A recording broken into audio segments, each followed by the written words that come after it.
नमस्कार मंडळी, श्री स्वामी समर्थ।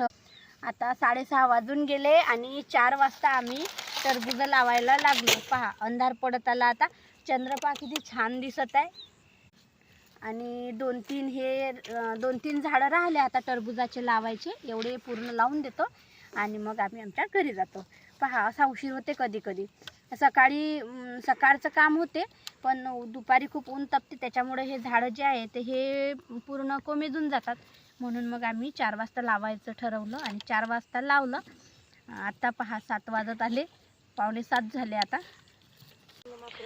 दुपारी खूप ऊन राहते, त्याच्यामुळे काम काही तेवढं पटपट उरकत नाही आणि आताचं कसं शांत वातावरण आहे, त्याच्यामुळं जास्त काम उरकते। म्हणून आम्ही आतापर्यंत शेतातच आहोत।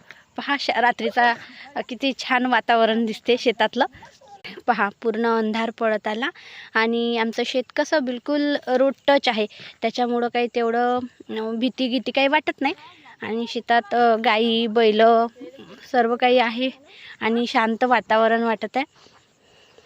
पहा, आमच्या बाया पण खूप कष्टाच्या आहे, कामाच्या आहेत। पहा आता एवढ्या वेळपर्यंत कोणी राहते का मजूर, पण आमच्या बाया राहतात। खूप चांगल्या बाया भेटल्या मला। घरचे चिलबालं पण आणले आम्ही। दुपारी थोडीशी साफसफाई केली कोठ्याची आणि आता टरबूज लावले। तर चला मग आता घरी जाऊ।